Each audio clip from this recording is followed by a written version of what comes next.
it's me Paintinator Rex, my Indominus assistant, the hamster, and in this video we will continue to prepare our miniature with metallic metals.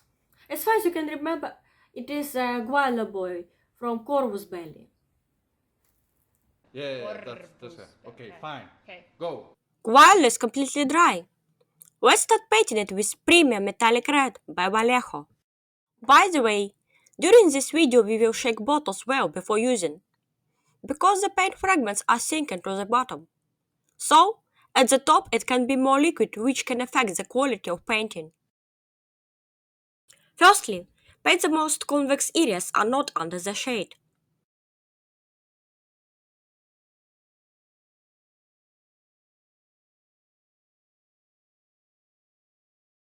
Our next step.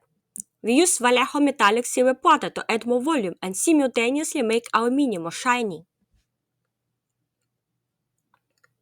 It's also important to consider that we have to paint our minis to make them good looking appearance on the table.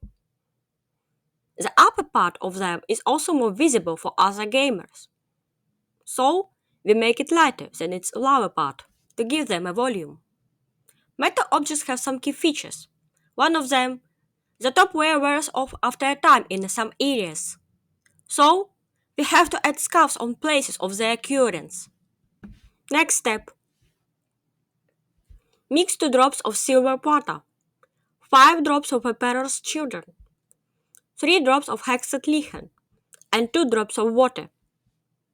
Mix well till the homogeneous mass obtains. I tested potential result with my hand. It is so shiny. But to business. This homogeneous mass should not be neither very liquid nor thick.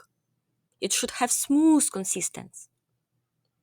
Don't forget to clean up the paint tray before paint dries, because in this case it will be not very easy to clean.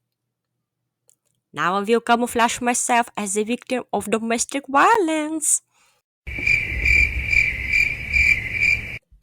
Incidentally, if you have some uncomfortable feeling just like itching and burning of the skin in areas where you tested the paint, wash your hands immediately by the water. That means you could be allergic to acrylic paints. So, test your paint on the ordinary thick paper. I emphasized Wallace's wings and hands because it was in the original art. Next step, mix 2 drops of silver powder, 5 drops of Emperor's Children, 3 drops of air white and 2 drops of water. Check the result and clean up the tray. That is how we make the additional highlights to create natural gradient on wings, hands and shoulders. Then we move on to the following stage. Mix 3 drops of air white, 1 drop of temple guard blue air, and 5 drops of airbrush metal chrome. In this way, we apply final highlights on wings, legs, and arms with the most light paint. So we applied on the middle of the previous highlight effect and on the corners of the upper part of the mini. Time to the next step. Now we come into deep, dark areas. Original Vallejo black metallic color is closer to the gray. So let's add black air. Add 3 drops of metallics and 4 drops of Vallejo air black. Spray this resin to deepening parts of the mini. Back of the knees, on the folds, bottom of arm, armpits, under the weapon, and under the chest. And whatever you suppose the shadows should be. Now the mini looks much better with contrast shadow effect.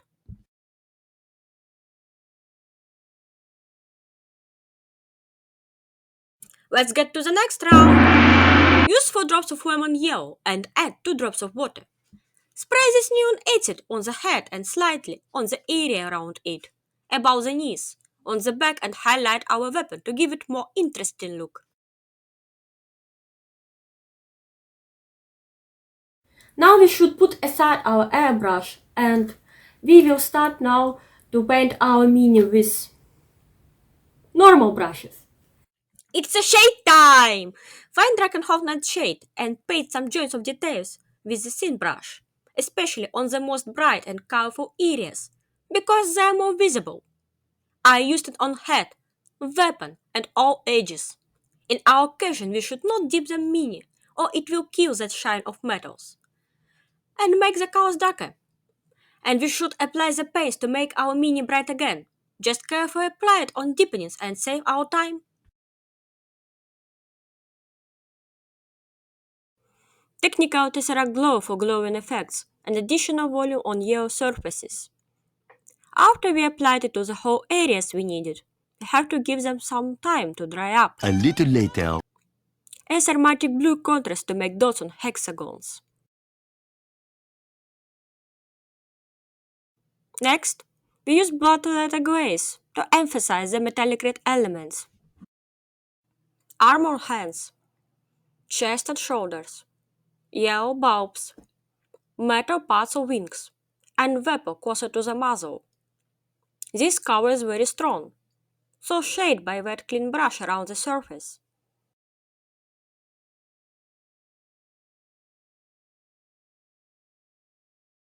Now, we use Gilliman blue glaze to shade hexagons and make it more futuristic. Move on to the... Firstly, we carefully paint them in black as a base. Secondly, we use Emperor's Children for the middle part.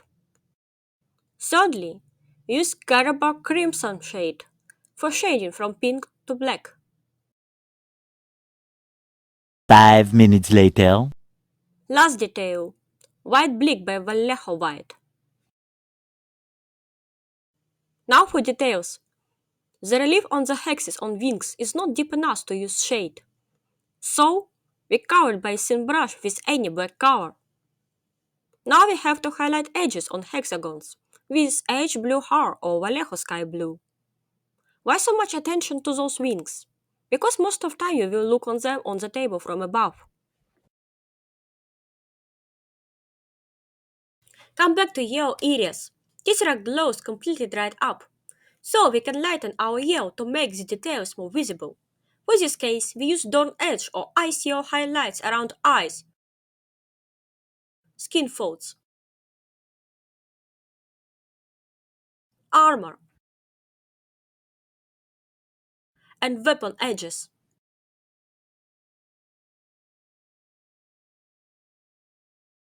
Pay particular attention to the head for the same reason as for wings. The last but not least, metal color pigment. Shake it at least within the minute. This color is extremely shiny.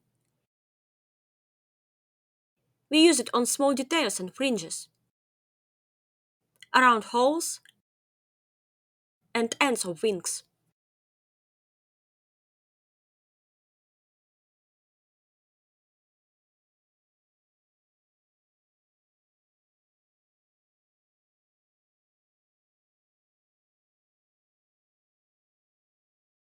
A little longer than a few minutes later. Check the final result by examining our mini from different angles. That's all for now, folks. In the next video we will paint an awesome alien base. Thank you for watching. See you next time. Bye! Epilogue.